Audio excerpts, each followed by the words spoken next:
Welcome into a new edition of the Going Deep Buffalo podcast. I'm your host, Kevin Massare, here with Kevin Siracuse. And boy, do we have some topic for you today.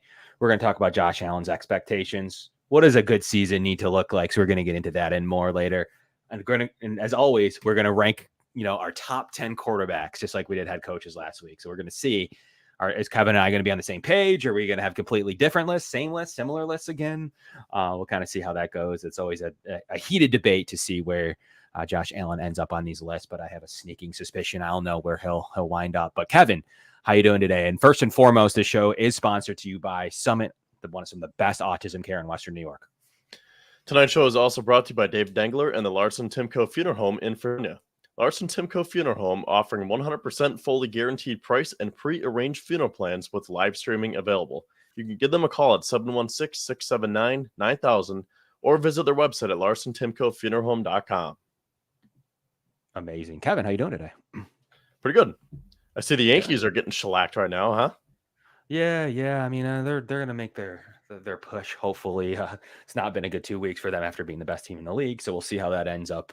As we hit to the dead of the summer, really where every other sport's done but baseball, and then soon preseason football coming. But we have still some time to fill. We have a lot of time to fill, and that's why in training camp schedule was announced. Tickets are out. So that's pretty fun to go. Looking forward to seeing how training camp turns out. Maybe Kevin and I will catch you live there at one point here in the off season, but we got some Josh Allen's expectations to talk about, Kevin. Like, I guess at the top, how would you say that? I'm going to pull up his stats here in a moment, but how would you say that he participated? How was his 2023 in your opinion, all things considered? I think he had a really good season. I mean, I know he had a lot of turnovers and he drew a lot of criticism, but like Josh was Josh. And that means he puts the team on his back. He puts up the big numbers. He's in the MVP conversation, and he always gives his team a chance to win. So all things considered, I thought it was another great year from Josh. Now, there are a lot of things where he can clean up, a lot of areas that he can clean up. And I think that once we saw that coordinator switch going from Ken Dorsey to Joe Brady, that was that philosophical change that we've been talking about so far this offseason, where Brady tried to take the pressure off of him because it seemed like the Bills were just too one-dimensional with Ken Dorsey. And once they got Brady under the helm, it seemed like it was more of a well-balanced approach. And one of the goals with that is not making Josh put the cape on every single week. So based on what we've seen so far this offseason and how the Bills have operated and some of the signings that they've made, and again, we've been talking about this right along, I think we're going to continue to see more of that this year. Yeah, for sure. And I mean, it always comes back down to like, what are turnovers? Like at the end of the day, now no turnovers created equal. And there's plenty of Josh Allen turnovers that have positive EPAs, which is absolutely insane, which means that Josh Allen put the other team in such a disadvantaged position based on the turnover that, some could argue that it didn't overly hurt the team. There's definitely been a few of those, including some of those Jets turnovers early on in the season. I think 2 of them resulted in positive EPA plays, meaning that it was worth the risk. The Bills got the ball back in a fairly decent position. But, ultimately, what does Josh Allen need to do to take the next step? That's always what it comes down to. Like, one thing that I had at the top of my, before we look at stats, let's kind of look at it like holistically. Like, what could he do by and large to get better? Like, for me, it's a matter of making the right throws, not getting as jittery, but more importantly than all that, like, Kevin, I think that they need to secure the 1 seed. Like, that is something that has been in the back of my head. Like, we can't have these regular season lapses. And yeah, like, it doesn't always mean, great success. The 1 seed, quite frequently doesn't always make it. They have a good success rate to make the AFC Championship game, but it doesn't mean that they always make it to the Super Bowl. But that extra game where you don't have to play Cincinnati, you don't have to play Kansas City, you don't have to play Baltimore, or even a rising team like Houston, or whomever else that you would classify. The Bills have done really well in the wild card round for the most part, but how nice the game isn't what I'm more worried about. The injuries, the fatigue, like how nice would it be for Josh Allen to do enough to secure the bye? That would be great. But to be honest, I'm really not even thinking about the 1 seed anymore because I still think that the Bills are going to win the division. I think they'll make the playoffs, but just based on this type of reset year that we've seen, where the Bills essentially closed window number 1 and now they're starting window number 2. It could still happen, but I'm not expecting the 1 seed. I just want the Bills to win the division and make some noise in the playoffs. I mean, it would be great if they can get that 1 seed for once, finally, right? Like, you want to get that home field advantage, even though, guess it hasn't really worked in years past. But either way, I mean, you want to get that bye because, like you said, I think the main thing is not only home field advantage, you want to get that extra week to rest because the Bills are always decimated with injuries. So, as great as it would be, I'm really not expecting that. I think my answer to the question tonight would be I just need Josh to put his players in better positions because, again, I don't think that this is going to be a year where they're going to say, Josh, put the cape on. I think it's going to be more or less putting the ball in the right spot and letting his playmakers do the rest. Like, get the ball out in space to someone like Curtis Samuel, Khalil Shakir, and trust them. And as much as we love Josh putting the cape on and just acting like Superman out there, I think that's going to be the next level to his game, that he doesn't have to feel the need to put the cape on, and he can say, you know what, I'm just going to dump it off to James Cook or Curtis Samuel or KJ Hamler if he makes a team, and I'm going to trust them that they're going to use their speed and their agility to their advantage. Now, what about this question on the screen? Do you feel like there's anything to him forcing the ball to Diggs? Like for the first time, he's not going to have to worry about that. Like we saw him not have to worry about it really that much in obviously 2018 when he was a rookie, 2019 when he got a couple of decent weapons, and then obviously that changed. Josh is now Josh after 2020. But do you think any of that situation will matter here? Like now he doesn't have to really look at a certain way. He can really go in the scheme, running offense of Joe Brady, as you mentioned. Like, do you buy into this at all? Yeah, I think there's a lot to be said for that because as much as we loved having Stephon Diggs and as much as Josh loved having someone like Diggs, let's be honest, I think it was in the back of all of our heads and probably Josh's too that, hey, I got to get the ball to Diggs or else, because Diggs is the type of receiver to say, give me the ball. Like, I'm one of the top receivers. You better find it to me. Like, just throw it up and I'm going to go make a play on it. The Bills don't have a wide receiver that's like that this year. So I think it allows Josh to be more well-balanced, which runs congruent with that approach that we've been talking about. And there's not that top dog where Allen will have to force it to. And instead, like I was just saying, he can just let his playmakers do the rest because really, I think everyone's pretty even right now. Like there's no clear-cut wide receiver one right now. It's a wide receiver by committee approach. And they have weapons in the tight end room, running back room, and obviously the wide receiver room. So there's not that top dog anymore like Diggs. And instead now, I think that Allen can just be more of a well-balanced quarterback. How about individual accolades? MVP. I mean, he's been close. He seems like he finishes near second every year. He gets a vote or two for first place. There's always a guy for that some reason gets it over him when he can statistically be just as good. Is that important? Like, I mean, I know it doesn't really matter. Honestly, it doesn't. But like at some point, yeah, he's probably deserving to be the NFL's MVP. Oh, I would love it. But again, I'm not expecting that either. Just like I'm not expecting the 1 seed, because with this philosophical change, I don't think that Josh Allen is going to have to do everything anymore. So I think that it's going to be spread out, and you're going to look at key contributors like James Cook, Ray Davis, Ty Johnson, Dalton Kincaid, Dawson Knox, Curtis Samuel, maybe Chase Claypool if he makes a team. That's a guy who could make some noise. Obviously, Keon Coleman, Marquez Valdes-Scantling. It's like there are many different pieces where based on how I think that the Bills are going to run their offense, I'm not really expecting Josh Allen to put up MVP number. Yeah, I mean, there you go. So we'll have to break down. Like for me, I think it's important to his legacy to get some type of accolades. Like I don't overly care, but I think that he's been deserving to be the NFL's MVP. I mean, I think it would be really cool to add to his legacy. He's definitely been every bit as much successful in this league as any other quarterback especially on a regular season. Man, he's been just as good in the playoffs himself. Like doesn't have the individual accolades later on in the playoffs. That's not his fault. Besides really like the Bengals game in the snow, he's been absolutely like astonishing in the NFL playoffs.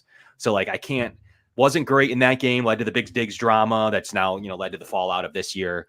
But like outside of that game, like Josh Allen's been very, very good in the playoffs, including his first time ever against Houston back when he didn't have his weapons that he has and his talent that he is not as talented as he is in now. he was still pretty good and showed gamer. Yes, he shows some a little bit of lapses then, but he's always been a big game player. And that's, why a lot of his primetime numbers are so good. Faltered a little bit in the regular season last year, which really stuck him from the MVP. I thought he was the MVP, but then he had that lull in the middle of the year, including that Denver game, just a few games, like the Cincy game he wasn't great in. Just a couple of games in there that really probably took the MVP away from him this year. But look, I don't think he's going to have anything to worry about with forcing the ball this year. Like he's going to have a totally different offense. I think he's going to have a really high completion percentage. That's my prediction this year. He's going to have guys such as Curtis Samuel and Khalil Shakir and running backs out of the backfield, Ray Davis, as you mentioned. And Ty Johnson has shown to be a pretty successful receiver out of the backfield. What can Frank Gore Jr. do? So what will happen with these backup running backs behind James? Well, James Cook cut down some of the drops himself that would have added to Josh Allen's bigger year, had some pretty pivotal drops, did throughout OTAs again, does need to clean that up. As a pass catcher, James Cook's raw. He has contributed to some bad failures.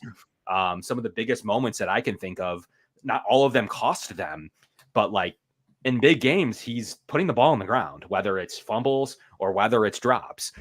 So cleaning that up will only help Josh Allen and in totality, but now he's adding, big time players like Keon Coleman, and will somebody like Marquez Valdez-Scantling kind of be that Gabe Davis replacement?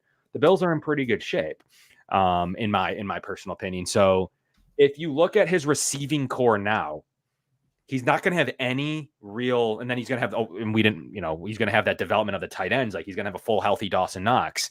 Obviously Dalton Kincaid is taking the next step. So he's got safety valves all over the field. Do you anticipate him taking more of the easy throws, the short routes, knowing that they were wildly successful at that late into the year, including into the playoffs? Yeah. And I think with that, we're going to see less turnovers because, correct me if I'm wrong, but he had 18 interceptions last year, right? Yes. So that was a career high in interceptions. And on one side, you look at it and you say, hey, he's a gunslinger. That's what makes him Josh Allen, and we can live with the interceptions. But then on the other side, it's well, in the first half of the year, he was kind of forcing it in some areas with that smart but not conservative approach. And I think based on how Dorsey was running the offense, it was more aggressive than anything. And it wasn't smart because then Josh was just kind of throwing it all over the place. So I think now that, like you said, they have those safety valves and they have Joe Brady calling the offense, I think we're going to see less turnovers from Josh. And, as much as I was just saying that I don't think he's going to put up MVP numbers because they have a lot of different playmakers who can contribute, you might see him creep into the top 5, 4, 3. He really might be in consideration for MVP based on what I just said and how Brady's going to call the offense. It actually might help Josh Allen because, let's be honest, as much as we say we don't want Josh to necessarily always put the cape on, especially earlier in the year, he's going to be Josh Allen, right? When you need a big play, especially late in the year, we want Josh to make a play. So as much as we're saying that he doesn't have to do everything by himself, there are going to be those moments. So I think the big thing is he just is going to have to pick his spots. And in general, I think in the long run, that actually might lead to a more successful season from him. Yeah. And I think that one thing that I was thinking of, if you look at his advanced stats for a moment before we look at some of the box score stuff, 41 big time throws. He led the NFL in that last year. Do you think that, what I wanted to ask you about that is, do you think that that will go up, or do you think that now that with the new offense that those big time throws will go down? Probably going to go down because, did we know the average depth of target that he had last year? Because I feel like with Dorsey, it was just very 20 to 30 yard passes. And then with Brady, it was more within the line of scrimmage, and not the line of scrimmage, but the first down marker. So I feel like, yeah, Josh will make the big throws when he has to, but we're probably going to see him less frequently. Yeah, he kept his turnover worthy plays down to 2.9%, which is a career best. He added the second most first down rushes, 66, and most rushing touchdowns, 18, obviously, where, he didn't bring up that part of his game yet. And he just, obviously we all know his height, weight, speed, athletic ability. His ceiling is just next level of what he's going to be able to do. But yeah, I don't have the delineation of the depth of target between the two offensive coordinators. But I do tend to believe you as well. I don't know that he's going to get to that 41 big time throw number but maybe with that will come some other statistics that he might hit home on. I mean, just the run of touchdowns in general, which we'll get to in a minute here when I pull up his just box score stats, has been impressive. Do you expect that touchdown run to continue, really, where you can expect 40 plus touchdowns from him? Like, you expect that, or you think it's going to be a little bit more rushing style this year for the Bills? I think it's going to go down a little bit. How many rushing touchdowns did he have last year? 15? 18. He had 18 rushing touchdowns? Yeah. Jeez. Yeah, I mean, I don't know. I feel like as great as he is, that was almost an anomaly. And now you have different pieces. Like maybe Ray Davis is going to take away, let's just say 4 of those, But again, he's just so lethal. That's your best play sometimes. Like just keep it in Josh's hands. But that's the tricky part because you don't want to have to live and die with that. You want to be able to trust the other players on the team. But when it works, like if it ain't broke, don't fix it, So I think it all just comes down to finding that balance this year. I mean, I couldn't agree with you more. And yeah, by the way, 15 regular season, 18 including the playoffs, just so we're clear. Yeah, 3. He had 3 rushing touchdowns in the playoffs. But yeah, I was including both. But I mean, insanity though. Like either way, like you're expecting literally a rushing touchdown a game. That's how crazy his statistics are. Like, I mean, that's nuts. I don't know. See, I don't know that rushing number is going to go down. I do think the big time throw number is definitely going to go down. Like I agree with that. I don't know the way, like he rushed for more, like he is the red zone target. Like, I don't know, like we're going to have to see where these rushing numbers go. And he's going to creep up pretty quickly on being the best rushing quarterback ever. Like ever. Yeah. Like he's getting close. Like would you have expected that from Josh Allen? A, to be in the league long enough, but B, to be the best rush. Like we're talking a lot about his passing, and we will kind of more toward, as we continue on the show. But did you expect him to be the best rushing quarterback? He's top 3 already in NFL history. Like he's right there. Sometimes I forget about that. Do we have the stats here for like all-time quarterback rushing touchdowns? Because no, we can pull them up. I know as far as rushing touchdowns, he's 3rd, I believe, all time. Cam Newton's ahead of him, right? Yeah, Cam Newton, and I believe Steve Young. Somebody has just by pure repetition has at least it's not many. It's like a few more than him. But I do believe he'll definitely be sole place a second after the season. Yeah, I'm curious. I'm gonna have to look that up because again, it's their best play, and it comes down to Ray Davis. I think like if Ray Davis is good enough, then they can take the pressure off of Josh. But again, how much pressure is there actually on him because he's just so good? Yeah. Like as much as you want to utilize Ray Davis, like you spent a high draft pick on him, right? And it's like, this is going to be the guy to take the pressure off of Josh. In the big moment with the game on the line, who do you trust more, Josh Allen or Ray Davis? And that's nothing against Davis. It's just he's Josh Allen.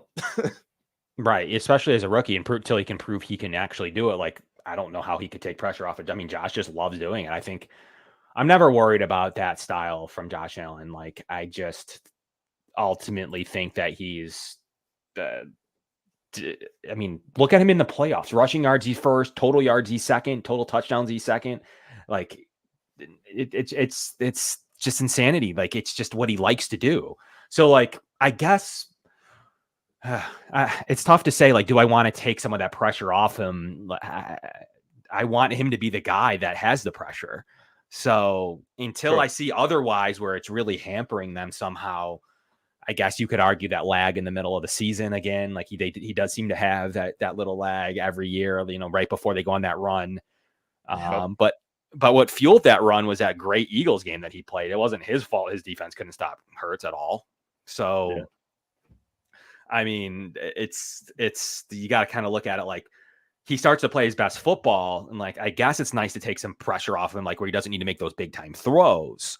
But in terms of like his rushing production, like we would like him to take a few less hits, but it's why he's special. Like he is literally, as we just said, top 2, top 3 rushing quarterback of all time, maybe 1 by the end of all this.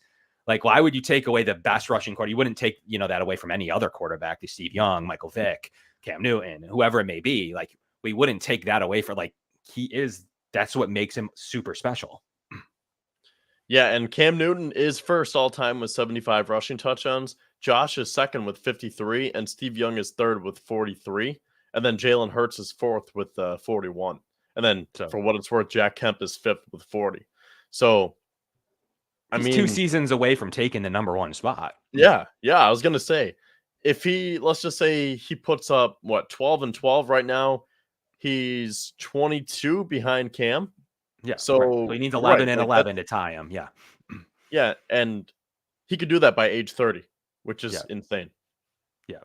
So, and then not to mention his rushing production. He's one of the most productive rushers of the football, not even just straight touchdowns, just yards per carry, yards per attempt, like literally everything. In his success rate running the ball, like he's going to be the best rushing quarterback. Depending, like things could change, I guess, in a hurry this year. I don't expect that, but to be the best rushing quarterback ever with his arm talent, like I don't want to take that away from him. Like I'm not one of those people that are like, stop running the ball. Yeah. Like again, if it ain't broke, don't fix it. But you don't want him to end up like Cam Newton by age 32 and he's broken goods, and Cam was like throwing like this, like he could barely get the ball out of his hands just because he took so many massive hits. So like you don't want that to be Josh Allen, but he just seems to have a knack for being able to get out of trouble. And I guess he has taken those big hits, but like he's just so durable. Like he's an Iron Man, And I mean, I don't know how many games Cam Newton missed over his career, but like, knock on wood, Josh Allen doesn't get hurt. And if it is, it's like a freak thing, like in the Jets game with his elbow or that shoulder injury when he takes those kinds of hits. Like, there might be a higher percentage of him getting hurt as a passer than a rusher. There is statistically has been proven that that's the case. Like there is definitely more of a precedent of him getting hurt in the pocket by his right tackle throwing the ball than there ever has been him running the ball, beside one rookie year concussion that he took from a cheap shot from New England. Yeah. Outside of that, like there's been no precedent set that there's any sort of, he's the one dictating the hits when he's running the ball. When he's in the pocket, he's getting blindsided right on his elbow, shoulder, arm. Like that's what's happened to him. Like he's getting hurt more in the pocket than he is running. So I ultimately am not worried about him running the ball yet. Like there will probably be a time soon maybe that I am, but it's you can't tell one of the best, if not the best running quarterback, like productivity wise, to stop running the ball. It doesn't make any sense to of course other teams are going to be like, Josh should stop running. He should just stand back there. Well, yeah, because he's the best running quarterback one of the best of all time. Like, of course you don't want him running the ball into your DBs. Like I wouldn't. Like, yeah, okay, yeah, just have him back there throwing. Like, and he's good at that. But of course, if you take away one element of him, like you can think that you can plan better against him. So of course, like other teams are going to always rail on the fact of like, he shouldn't run the ball as much. Well, yeah, of course he shouldn't, because he runs it all over you. So I if I was a fan of another team, I'd probably say the same thing. Like all he does is run the ball, right? Why would you take away some of his biggest strengths?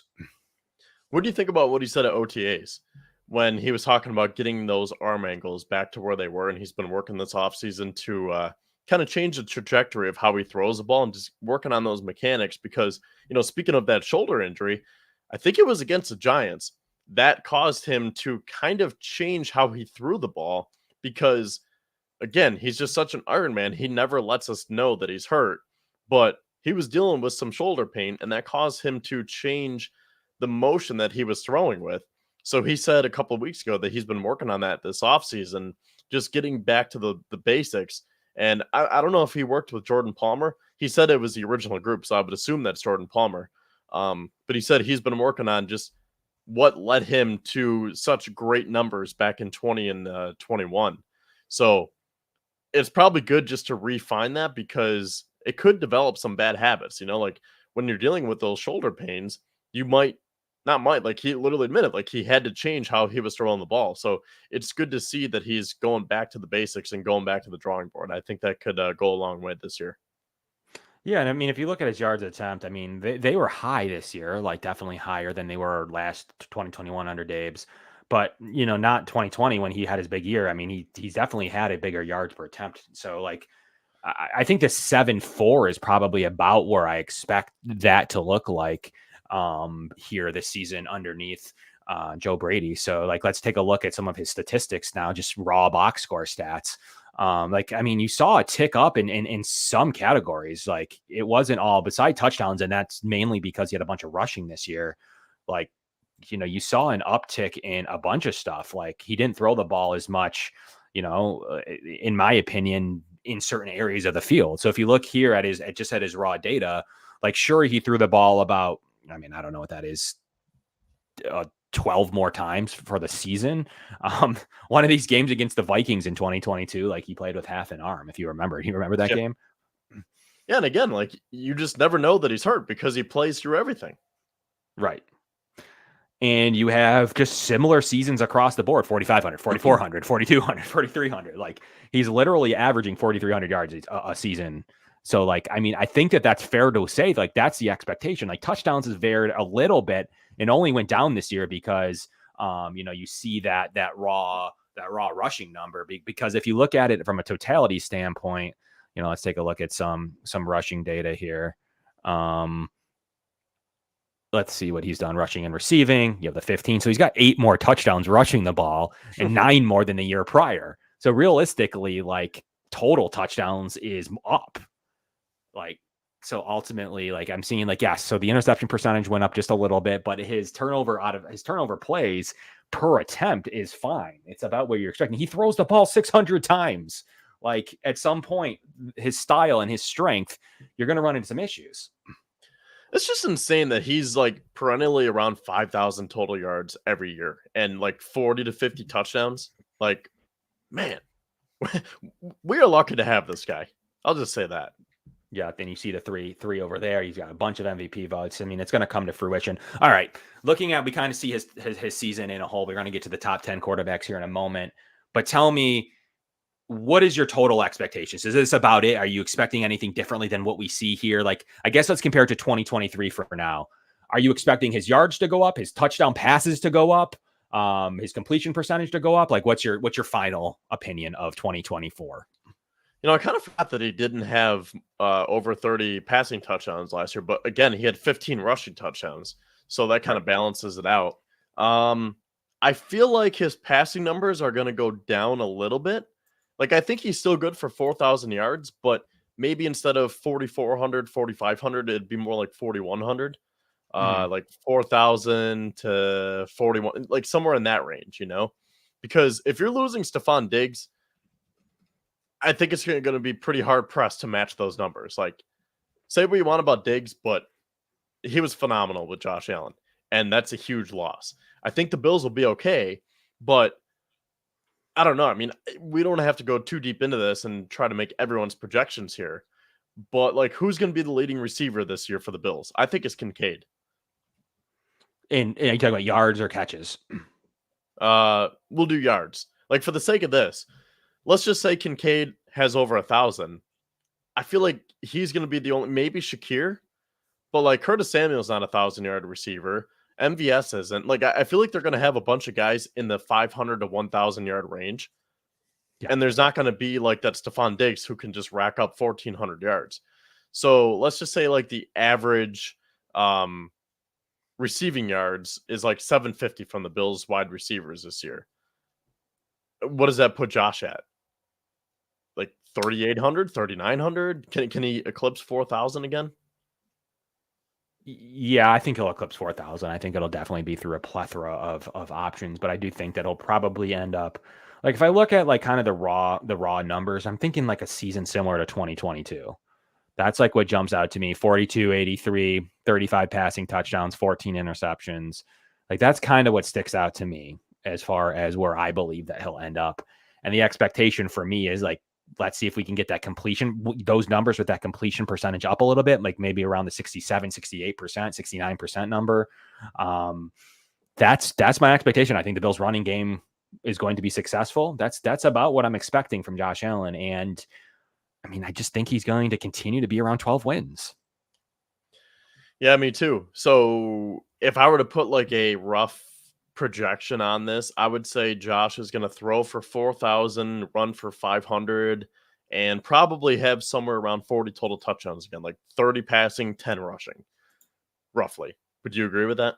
Yeah, I agree with that. Yeah. Because I think his numbers are going to go down a little bit. Like, that was the point of this offseason. Like, they tried to get multiple different playmakers so that they can be more well balanced, and that way Josh doesn't have to do everything. So I don't want to be naive here and think like, oh, well, Josh is going to throw for 5,000 yards this year because he doesn't have Stephon Diggs looming over him anymore. No, like, let's be realistic. I think they are going to take a step back in that regard, but you're going to see other guys step up, like Ray Davis, James Cook, Ty Johnson. I think they are going to get the running game going again, because when Joe Brady took over, wasn't it more like a 50-50 approach, maybe like 52-48, somewhere in that range? Yeah. Yep. So I think we're just going to see more of that this year. And because of that, you're not going to see maybe like the top dog numbers from Josh. Like, I'm not expecting him to lead the league in passing. I'm not expecting him to be, first in MVP voting. I'm not expecting the Bills to get the 1 seed. But I think the Bills are going to make some noise, and they're going to do it kind of quietly and sneakily, because on the outside looking in, people don't really believe in the Bills anymore. I just saw power rankings with them 7th. Do you agree with that? Yeah. I think that's a good number. Now, Yeah, I mean, people believe in the Bills, but I think everyone looks at it and says, well, it's a reset year. Like, you guys took a step back. And I think when we're sitting here, we can say, well, maybe it was a minor step back, but like, how big of a step back was it actually, based on how they're going to run their offense? And all that says is, to me, is people still predict them to have a divisional round loss. But so, I mean, why not go with the flow if that's what they're thinking, in terms of, it's very easy to say they're going to lose in the divisional round. It's very cliche. Like, you're really going on a limb there, to make that prediction. So, we'll see. Maybe it comes together with that running game. The offensive line's coming in pretty healthy, pretty strong. There's lots of weapons. You can't game plan against a specific option anymore. So it's gonna be interesting at what exactly what they're gonna make out of this season. So we'll have a lot of time to revisit this going in the offseason, as we continue to push forward here with the Going Deep Buffalo podcast. But Kevin, wrap us up. Any final thoughts on this Josh Allen, what you want from him before we get into the ranking? I think my main goal for Josh, I think the category or the area that I think I want to see him grow the most in is just putting his players in position, like putting the ball in the right place and letting, again, someone like a Curtis Samuel do the rest. Okay, there you have it. I agree. Like, my final wrap-up thoughts are, don't pressure. There's no pressure. There's no pressure to get the ball to anybody. There's no pressure around anywhere to do anything certain. Take what you're given, stay healthy, be productive. I mean, look, there's, like you mentioned, there's no expectations any longer for Josh Allen and the Buffalo Bills. Take that 7 spot. You're behind Green Bay. Like, that's what it's going to be at this stage. So, we're gonna see what it amounts to and more as we continue on in this offseason. A few gentlemen over at ESPN thinks we're better without. I don't understand how that's possible, but we'll, I'm hopeful. But let's get into the fun of it. Let's get into the root of it. The 10 quarterback ranking, the top 10 list, and see, after all what we just said about Josh Allen, where will we place him? I know where I'm going to place him. We'll see if Kevin agrees or not with where the ultimate rankings list are for the Buffalo Bills. But Kevin, we're going to start with you this time. What are you thinking about right around that top 10 list? I'm very interested to see your final decisions on who barely made the cut. Well, we'll start at 10 and work our way back, right? Yes.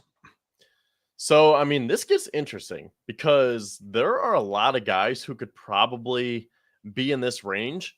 And I think when I was like thinking about this last night, I came up with my 10 quarterbacks who I think are top 10 worthy.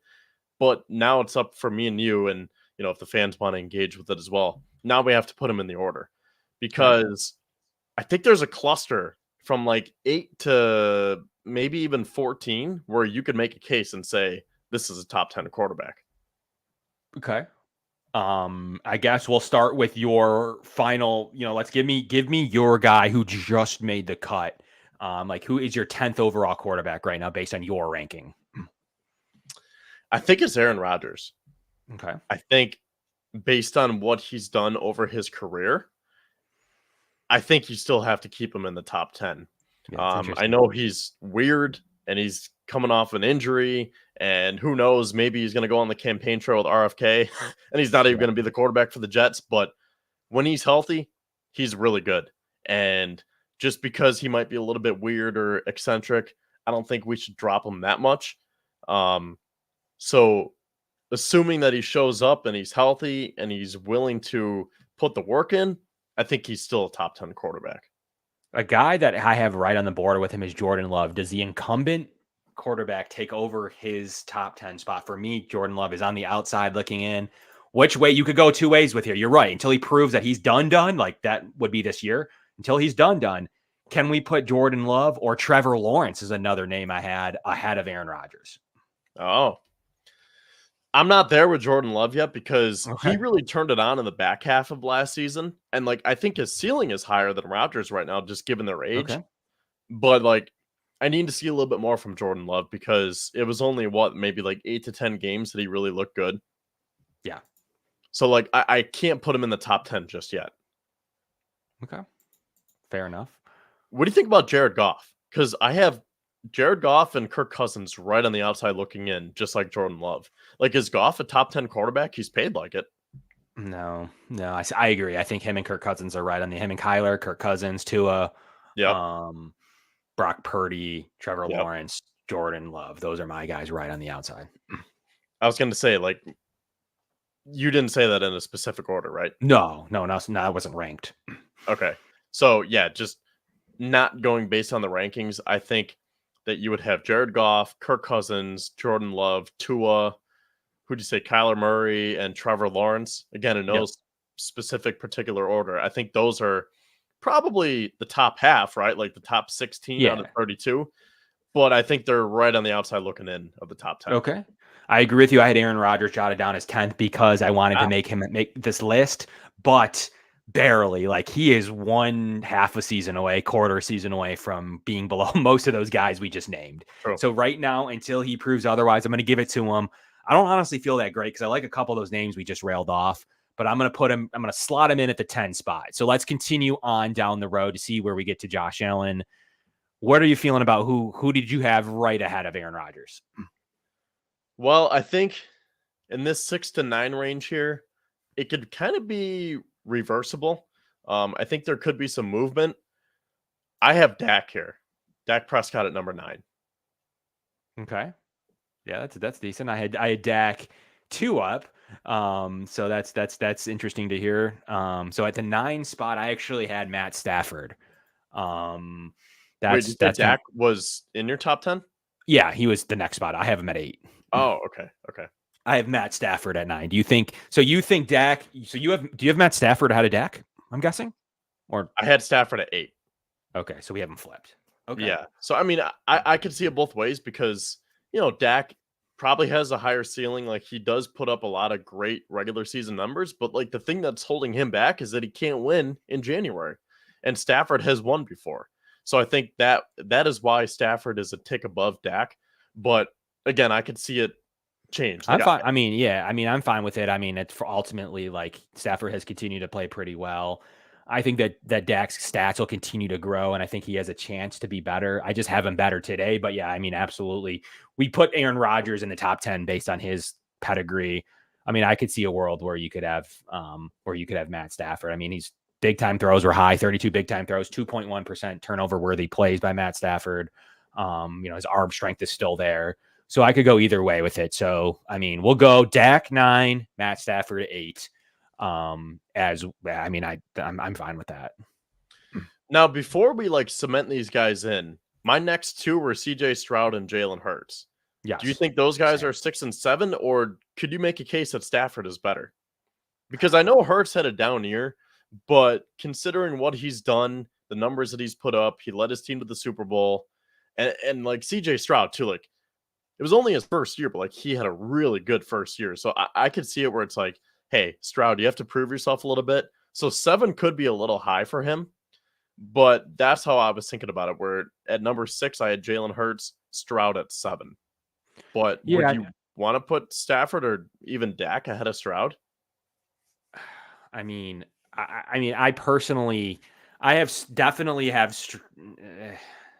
think you could put Stafford ahead of Stroud. Yeah. I mean, quite frankly, like, that's not crazy to assume that. I mean, I think Hurts has been successful. I mean, I like 7 spot going to Stroud. I mean, I think that's fair. Do you want to slot him in there, or do you want to flip him with Stafford? Is Dak officially 9? Yeah. Okay. Well, all right. So CJ Stroud threw for 4,100 yards, 23 touchdowns, and 5 picks last year. Completion percentage 63.9. Let's pull up Stafford. Stafford's been in the league since 2009. So he threw for 3,965 yards, 24 touchdowns, 11 picks, and his completion percentage was 62.6. So Stroud probably did have the better year, but should we give Stafford the advantage based on what he's done in his career? Yeah, I think so. I think that's fair. So we'll put Stroud at 8, Stafford 7. Okay. Yep. And I think Hurts is definitely 6 for that in that case. Okay. Yeah. Okay. So Jalen Hurts 6. Yep. Stafford 7. Stroud 8. I think that makes sense, right? Like Stroud is probably a tick better based on last year and going into 2024 and all the weapons that he has now. I think you could definitely make the case that Stroud is a tick better than Dak. Now, the next discussion for me is pretty interesting. So there's a top 5 now, right? So we're in the top 5. Patrick Mahomes, Lamar Jackson, Joe Burrow, Josh Allen, Justin Herbert, obviously. Yes. Yep. Okay. Although, Burrow, real quick, I was looking at a website. I think it was from CBS Sports. Do you know who they put number 2? No. Brock Purdy. No. Like, no way. Brock Purdy is good. But he's not even in our top 10. Like, how do you put Purdy number 2? Like, okay, yeah, they went to the Super Bowl. But, like, if we're talking about, like, elite traits and athleticism and, like, just being that top dog, like, no, he's not number 2. I think for me, number 5 is obvious. It's Herbert. He just hasn't accomplished anything for me to put him above that. Like, he has the talent. Possibly we'll see what he's able to do this year with, the coaching staff.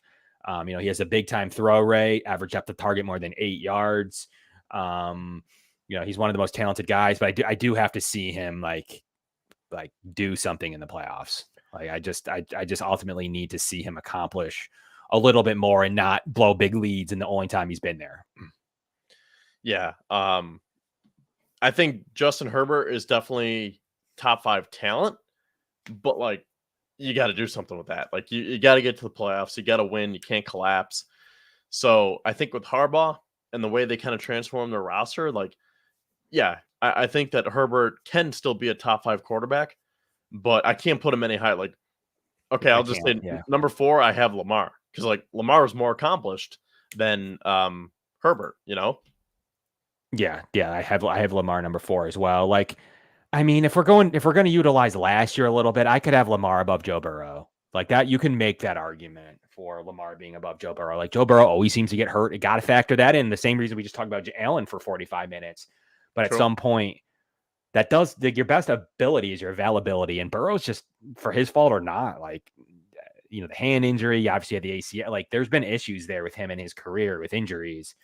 And like, will it derail him? He's had that calf strain. He's had appendicitis. Like, he's just had stuff like the arm. Like, he's had the ACL. Like at some point you get hurt a little bit more than other players.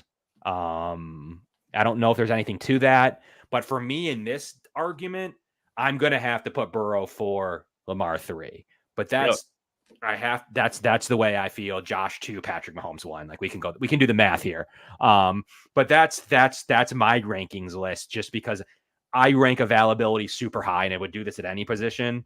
And he has now a dinging of at least a spot in my rankings because of that. But he's got ice in his veins, obviously, with that MVP style of play at times in the playoffs. But I'm still going to put him 4th, but that's about where I have. I just think he's going to start to get scared to be hit. Yeah, absolutely. Cumulative effect, it's not going to get better for him. So until he proves to me he can go back-to-back years being healthy again, it's tough to he's got to be healthy. Like, his team missed the playoffs because, he hurt his arm. He had the calf injury in training camp. Like, two different style of you had the soft tissue on the calf. Yeah, I mean, when he's available, he's playing, but how high do we want to rank? So someone's got Joe number 2, I believe that I can't really read that. 3 Allen, 2 Joe, 3 Patty. Wait, 3. I think it's Mahomes is 1, right? I think they meant 3, 2, 1. Yeah. Okay. I'm really confused by that ranking. But I'm just going to go ahead and put him 4. Like, that's where I personally believe that he is going to be. I think Lamar had an MVP. Like, yes, he's still a 2-time MVP. He's finally won a playoff game. Like it's tough for me, like, with his dual threat ability. And like, I personally think he's a majority of the Baltimore offense. I got to go Lamar 3. I just think it's fair. I have Burrow at 3 because I think the biggest knock on Lamar is that, again, he can't win the big game. And if you're going to go with that thinking, then whose point was it here? A dude. Yeah, I mean, you could technically put Burrow 2 because he's gotten further than Allen. But it's not Josh Allen that's been holding the Bills back. It's been coaching and defense. So, like, Josh Allen's done everything that he could. Like, Josh Allen should probably have, 2 AFC championships and maybe a Super Bowl if it wasn't for the quarterback doesn't play the quarterback. That's the biggest. Like, they don't. Like, it's fun to say, but they just don't. Like, they know who's on the other side and respect him. They don't play the other quarterback. So they didn't beat him. He beat the Bills defense that was reeling in the playoffs last year in the snow. And he's beaten that Kansas City defense once on a couple of lucky bounces, but then didn't the next year. And gets hurt. So, like, I don't know. But look, okay, how about things he can control? His playoff statistics. Those aren't very good. They're not. Like, Joe Burrow. His best game in the playoffs was against the Bills. His playoff numbers aren't good at all, including the year Lamar? The year he beat them. He crumbled against the Chiefs, and going back to 2020, crumbled against the Bills. Right. So, I mean, the way I see it is, like, Mahomes is undisputed number 1. And from a sheer talent perspective, like, Josh has got to be number 2. And again, I don't think it's because of his performance has been holding the Bills back from reaching the big game. So I think Allen is number 2. I would put Burrow 3 just because he's been to the Super Bowl before. He's been to the AFC Championship. And, Baltimore was in the AFC Championship this past year, right? Yes. Yep. But, like, Lamar just crumbles. And you can make a case that he's not the best, like, pocket presence, but you could also make the case that look how good he is rushing. And Burrow doesn't have that element to his game where he's a two-dimensional quarterback. Like, he's a pocket passer. So I see it both ways, but I don't know. I just think that Burrow has ice in his veins in the big moment, and he's like, Joe Cool. He doesn't let the big moment phase him, and Lamar gets a little rattled. Yeah, but Lou Anarumo has been the ultimate X factor in these games. It's Lou Anarumo that has beaten both Patrick Mahomes and Josh Allen to me. Like, I think the one good game against Jamar Chase with Jamar Chase against that Bills defense that just always seems to disappear. Always injury issues. Has had DB issues, D-line issues at times, depending on when Novon last year, the year against the Bengals, that is. This year they had no linebackers. They just crumble. Like, I thought that actually we talked about it last week that McDermott actually coached fairly decent in the playoffs last year. I had no problems with anything McDermott did. What are you going to do? Like, with no front seven, like, essentially back seven was all banged up. Patrick Mahomes' biggest weakness is he's going to attack your cover 3. He's going to he's going to put pressure on your linebackers, and he's going to make you process. Bills just didn't have the talent to overcome that. Look, earlier in the year when they had Terrell Bernard and, they were able to overcome a Patrick Mahomes, and that's the regular season, but every year they beat him in the regular season now. So I guess if we're ranking based on past playoff performances, like from years ago, Burrow would be ahead of probably both Allen and Lamar, though. So that's really where, like, why would we rank him? Are we ranking Josh still number 2 because he's very successful in the playoffs? Like, I guess, why does he get to stay in the 2 spot if we're just going to rank, like, if you've made it to the Super Bowl or not? Yeah, that's a good point. But again, I think it comes down to 2 things. one, the pure talent that the quarterback has, and number two, what they've done in the playoffs. And it's easy to say, well, Josh hasn't made it to the big game. But again, I'm going to keep saying he has made it to the big game. His coaching staff and special teams and defense have prevented him from getting there. Yeah, special teams has been atrocious. Special teams has been very bad. Their defense is just.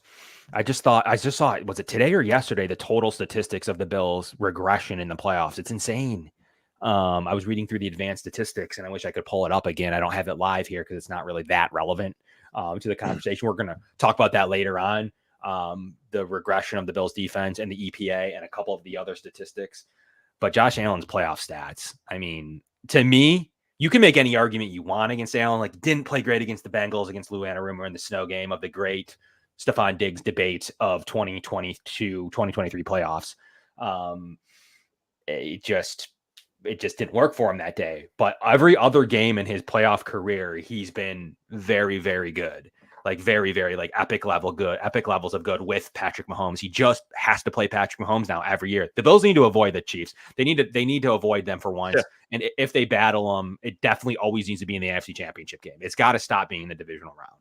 So by that, the Bills need to stop lining up on their side of the bracket and getting a bite of them in the AFC Championship game, or at least getting to be able to play them with a full strength defense. Like they were missing their number 2 receiver, their linebackers. Like, it's just never ending. Like they slammed the Steelers in -0 degrees or whatever it was.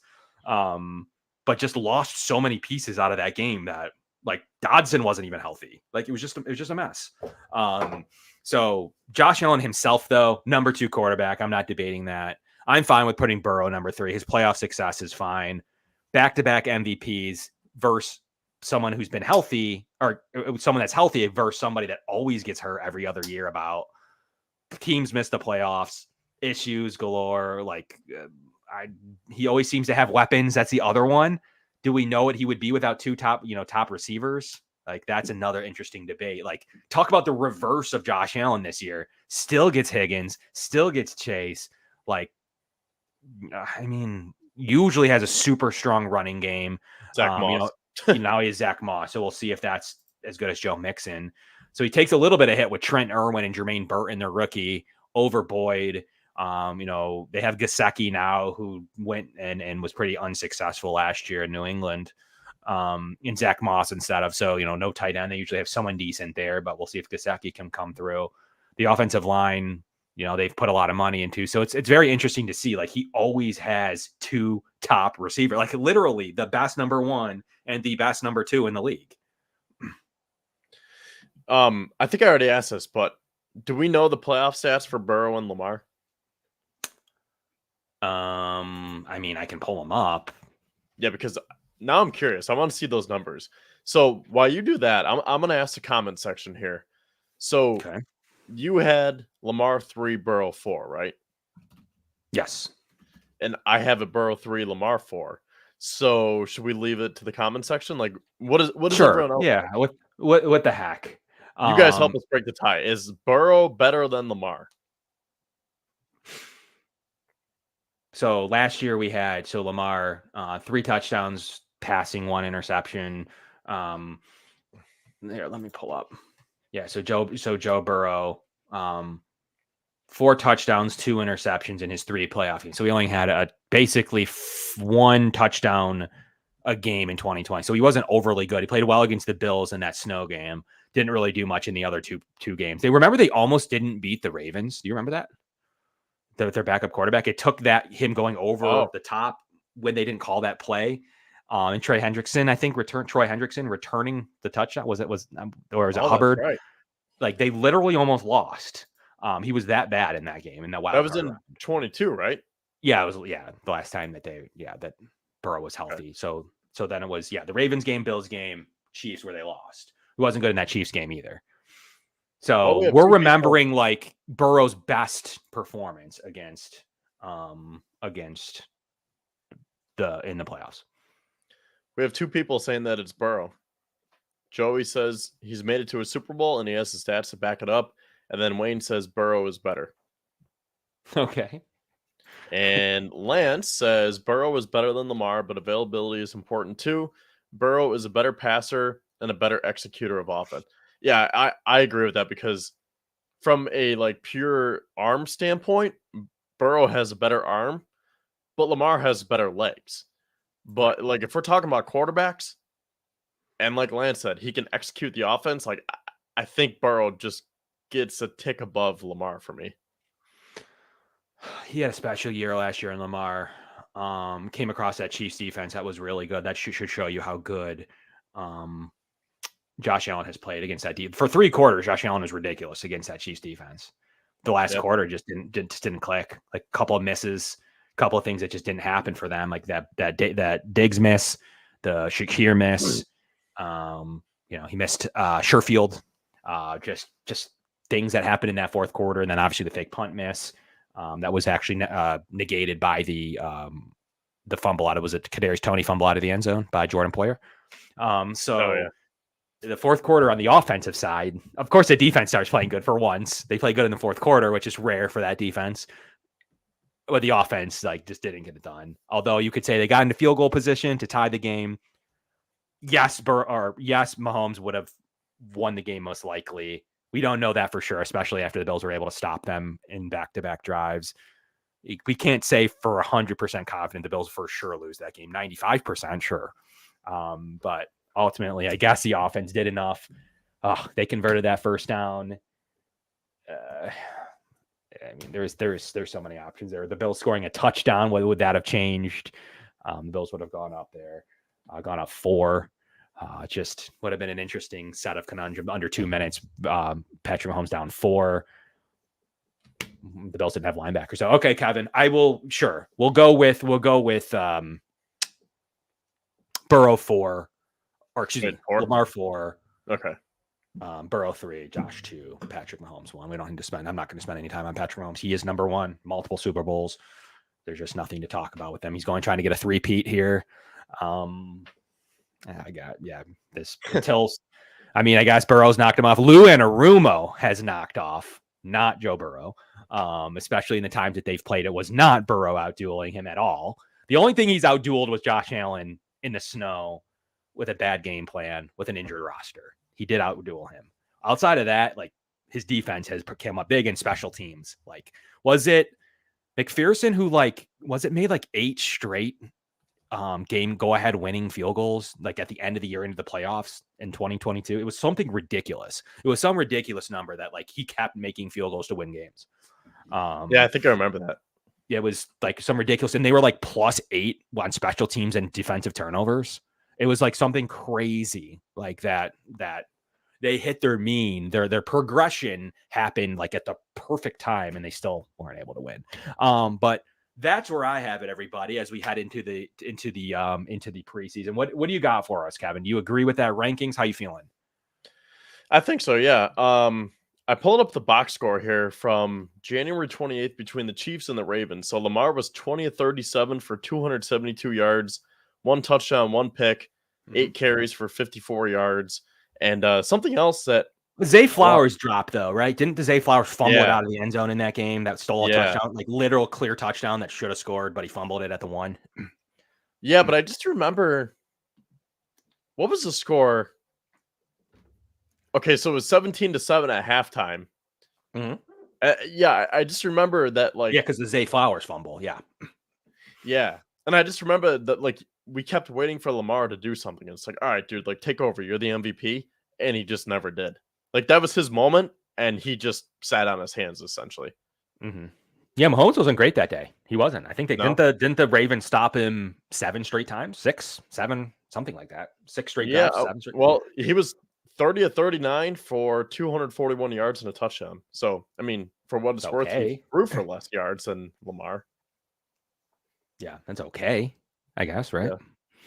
I mean, ultimately, I think he was stopped 6 straight drives. I mean, I thought he was stopped more in the third quarter or something than the Bills has stopped Mahomes ever in the playoffs, ever. I thought it was something like that. The third quarter of that game, Mahomes punted more, and they turned the ball back to the Ravens more than the Bills have stopped Mahomes in their playoff history. So this is a good point too, because we're talking about how Burrow is injury riddled. I mean, I think we forget that Lamar misses a lot of games too. Last year was pretty healthy, but before that, he was banged up a lot. Yeah, he had that injury in 2022. That made him that weird injury that made him miss the playoffs where everyone wasn't sure if he was going to play or not. So with Tua didn't end up playing either. But yeah, that was an interesting situation. Yeah, I mean, they both seem to have those similar. They play in the same conference, same division. They seem to always have similar injuries. I mean, just 2-time MVP is tough for me because like he does have ridiculous stats. I don't know how good that Ravens team would be without him. Like we kind of saw him in the first round of the playoffs in a game where the Bengals didn't do anything. And the quarterback fumbles on the one, and then they return it all the way for a touchdown to win the game instead. I mean, I think Lamar carries that team, in my opinion. I mean, I guess any of these 5 quarterbacks we're talking about do, but I'm fine with it. I mean, Burrow's talented. Got to see him be healthy, though. Like, I think there was a big debate on if Burrow was number 1 or number 2, but I think that has gone by the wayside now with like, you gotta be there every single year, and you can't be missing the play. Like while Burrow was hurt, Josh Allen was whittling back a division championship to get the 2 seed. That's the difference. Yeah, wait, say that last part again. While Burrow was on the injured reserve, Josh Allen instead is taking his roster that had depletion issues at the defensive line position, at the linebacker position, and he's whittling back an AFC championship to be the 2 seed. Meanwhile, Joe Burrow's hurt again. So true. But to Nick's point here, I mean, Lamar gets hurt, maybe not as much as Burrow, but like he's dealt with his fair share of injuries as well, Mm-hmm. Yeah. Also, you know who the Ravens wide receiver 1 is? I was looking at their depth chart last night, and I'm like, man, I forgot they didn't really do anything. Yeah, like Zay Flowers is wide receiver 1 for them. So looking at their depth chart, it's Flowers, Bateman, Nelson Aguilar, and then they signed Deontay Hardy and they drafted Devontae Walker. So like those are nice pieces, but I mean, once again, they don't really surround. Burrow has top 2 receiver 1 and the top receiver 2, like, and has always had a slot receiver. Like that probably does look better for Lamar because he doesn't have the talent to throw to. I mean, he had Odell last year, but he's kind of damaged goods. Mm-hmm. Put it this way: if Lamar was the quarterback for the Bengals, I'd be very curious to see like what he would look like with Jamar Chase and T. Higgins. Mm-hmm. Yeah, that's what I always stand that way with anybody. Like you could say that for Mahomes, you can say that for Allen, you can say that for Herbert. A couple of these guys, like Burrow, always has premier talent. This year, he's going to take like a little bit of a knock because they don't really have a tight end. Is Zach Moss a downgrade from Joe Mixon? And really no slot, but they did spend a 3rd-round pick again on Jermaine Burton. So I guess they take a little bit of a knock, but he's like, they still have the top receiver, like one of the top receiver 1s and one of the top receiver 2s in the league. Like, sure, they can sacrifice not having the top slot receiver at this stage. Yeah, I mean, I guess that makes Lamar look better, but you could also say, well, Lamar has one of the best tight ends and now one of the best running backs in Derrick Henry. But you're not throwing to Derrick Henry as much. So, correct. Like, the that helps the Ravens, but doesn't help Lamar. Exactly, yeah. So, like, the main needle mover would be that Jamar Chase or T. Higgins. So, I mean, I guess I see it from that standpoint, but I still think that Burrow is a tick better. Okay. Yeah, I mean, I just think that they both have similar injury issues. They both have similar playoff issues in terms of like Joe Burrow's won games, but Lou Anarumo, like it's not a quarterback stat. Like we've always talked about that, but like it can't then all of a sudden can't be a quarterback stat for Joe Burrow in the playoffs. Now all of a sudden wins are Joe Burrow stat. Like, but they're not anybody else's stat. Like come on, like either it's one thing or the other. Like I agree. I think that wins not being a quarterback stat is overblown. Like you're okay. So Patrick Mahomes on the Chiefs. If Patrick Mahomes is on the Ravens, do they want the Super Bowl right now? Yes. Like they would have probably. Yeah. Like how is it not somewhat of a quarterback stat? Like I don't think in totality, like it's not a stat of like you're like look at like it wasn't Josh Allen's fault in the like late in the playoff game. Like on a 1-game basis, it's certainly not a quarterback stat. But like in the long haul, like it doesn't mean that you're going to automatically win a Super Bowl. But it does mean that, like, if you have a good quarterback, you're going to look at the Bills. Like, you're going to at least make the divisional. Like, literally, you're going to at least have a floor.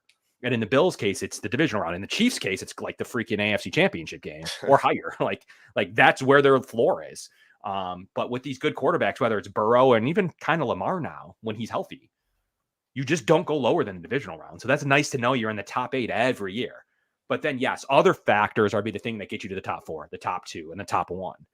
But like, we play this like wins aren't a quarterback thing, but we're sitting here discussing like wins being a quarterback stat. Like we're saying like Burrow's done it, like he's won in the playoffs, like Lamar hasn't. Like we're literally discussing wins between the two.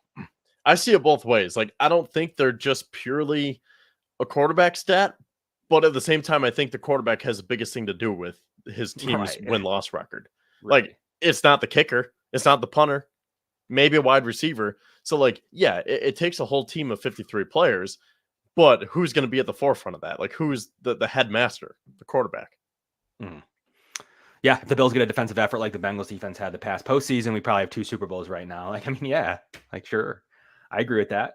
But it's hard with what makes it hard is why, like, I always lean for, like, being a quarterback stat, and thus I will give in and give Burrow the 3 spot, is because their cap hit.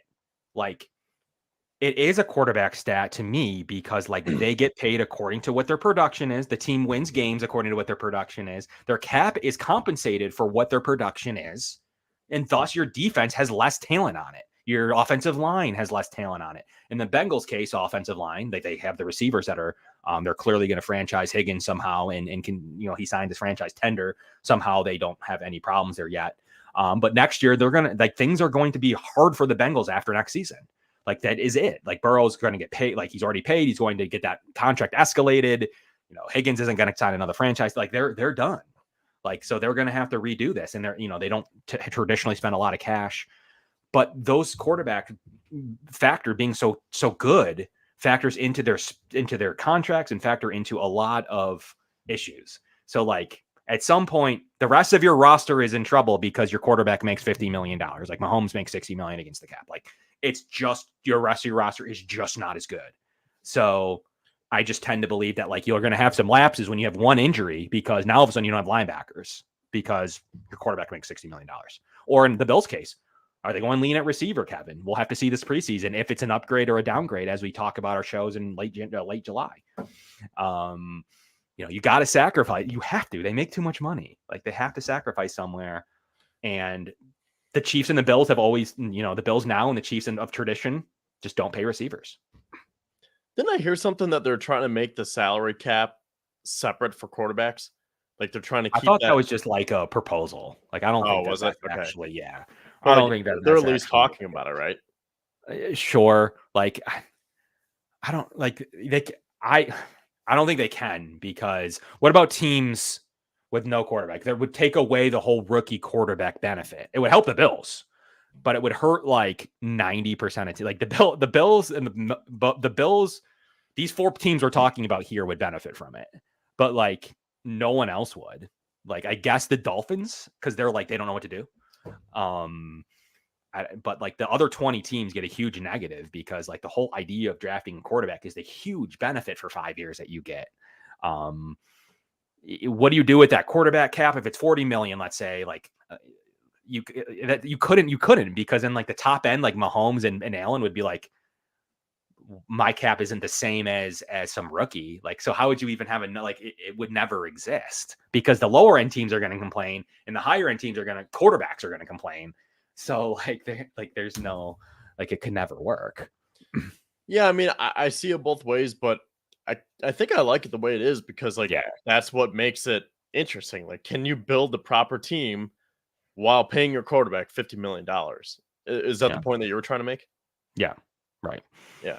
And you can't take that away. You can't then allow that team like the Bills or the Chiefs, like who are already dominant. You can't give them another benefit because basically you're allowing them to free up cap for the rest of their roster when they already have Patrick Mahomes. Yeah.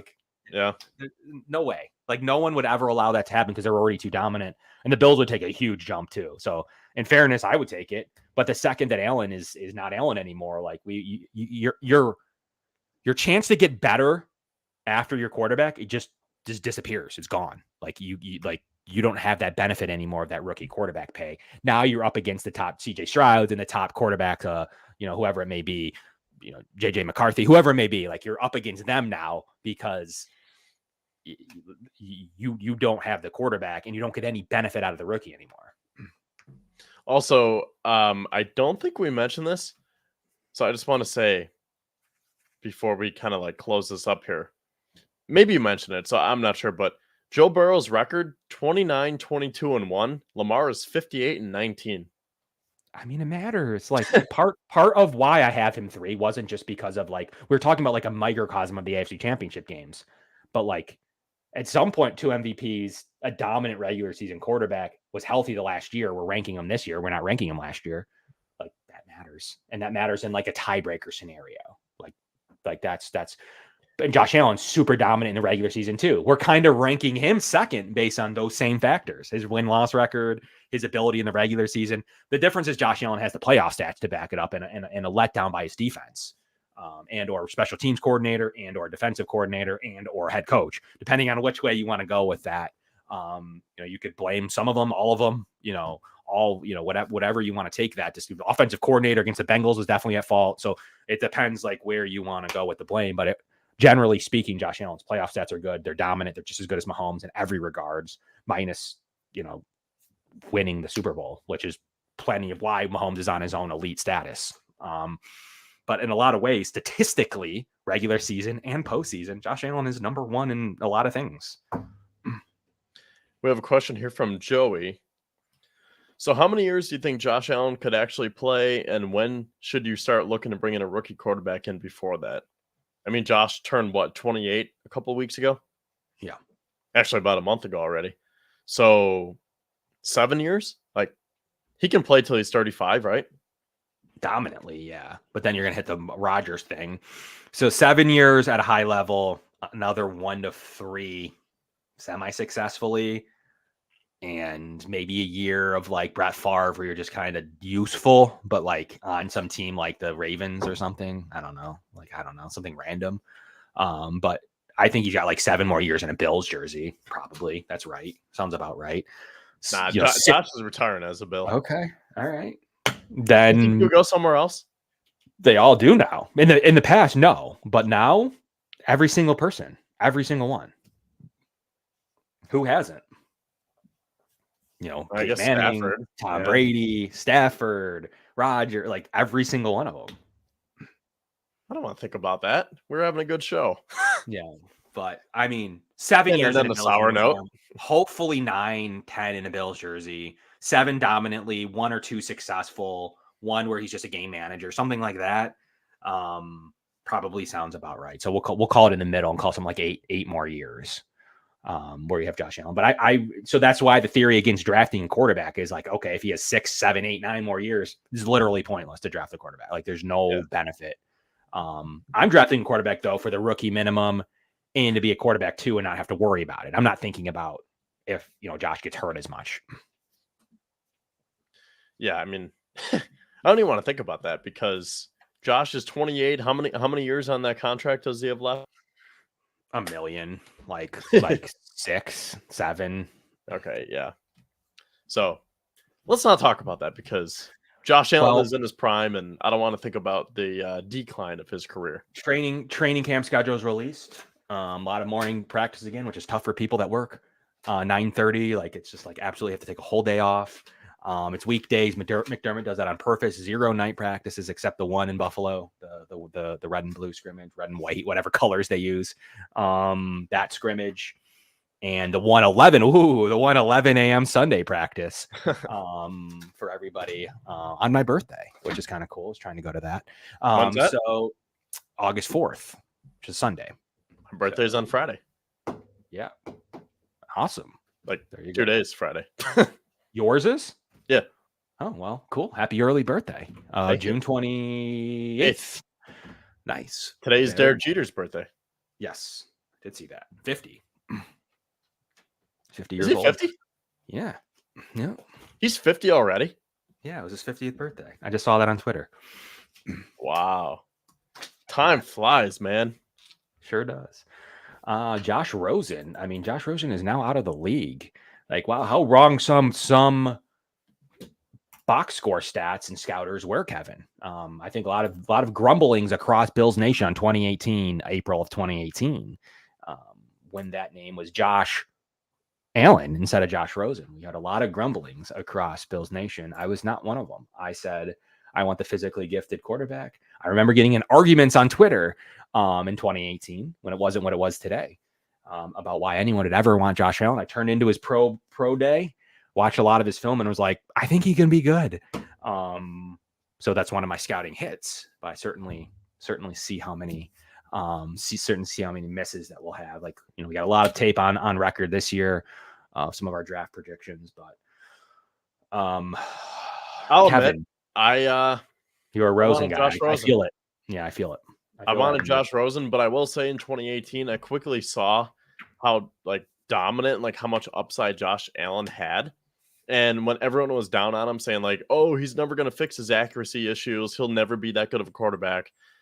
I remember I kept saying that, first of all, you just clean up his mechanics, Jordan Palmer. You get a guy like that who can clean up the mechanics that way. Second of all, you get him some wide receivers, Stephon Diggs. Mm-hmm. Third of all, you get him an offensive line, and those accuracy issues will make it look so much better. And what happened? Yeah, he was. Yeah, I mean, it's going to be fun to see what he can do this year. He has the offensive line, though, guys. We talk about it all the time. Yes, the receivers, we can pump up the receivers all we want. They're a notch lower than this year or last year. I'm sorry. They could escalate and be good, but as of this moment, they're a notch lower than last year. However, their offensive line solid with a good offensive line coach and really looking solid there. The tight ends are as good as anybody in the league. The running back room's decent.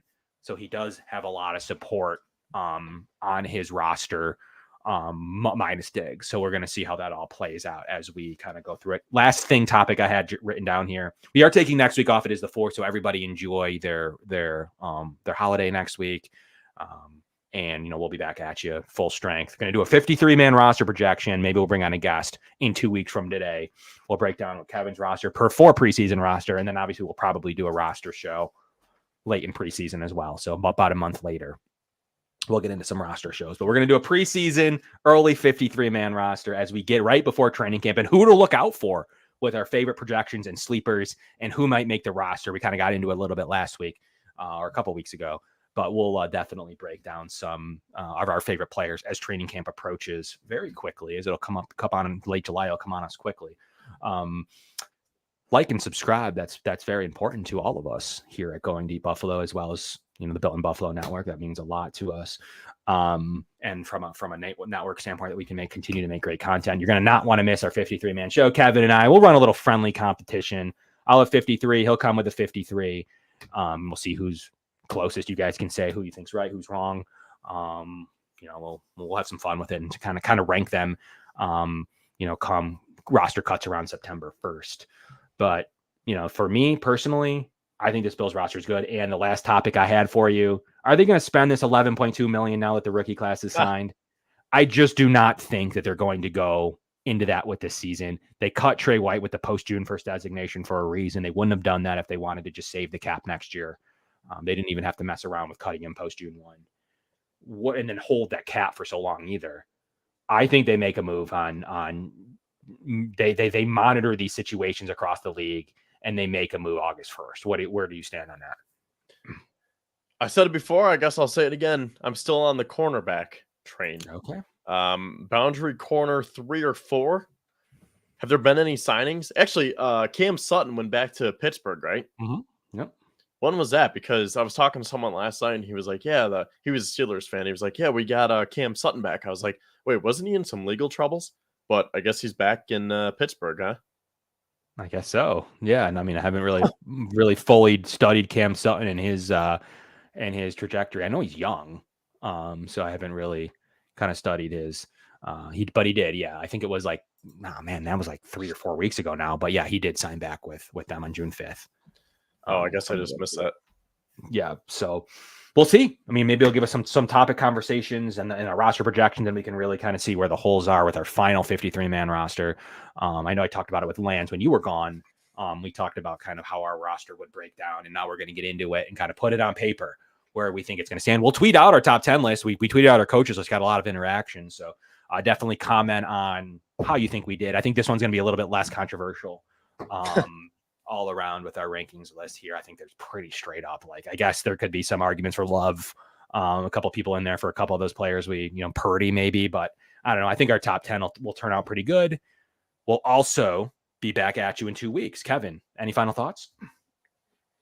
No, I think that's it. We'll see if there's a corner edition. I was trying to pull up the list here to see if like any signings came in that I missed. But it's been pretty quiet the last couple of weeks, right? All right. Well, there it is. Well, from everybody here, smash that like button. We're with you for an hour and 20 minutes. So we appreciate you guys tuning in here in the offseason to talk about Josh Allen and to talk about the quarterback and all picturing quarterback conversation. And in 2 weeks, count down to training camp, where we'll go through our 53-man rosters and more coming up here on the Going Deep Buffalo show and then throughout training camp. So we'll see what we could do for you. Anyone's going out there, we would love to run into you. But Kevin, smash the like button. Wednesdays at 8:00, you know where to find us. We'll catch you guys here in 2 weeks from today, with next week being holiday. We'll catch you guys soon.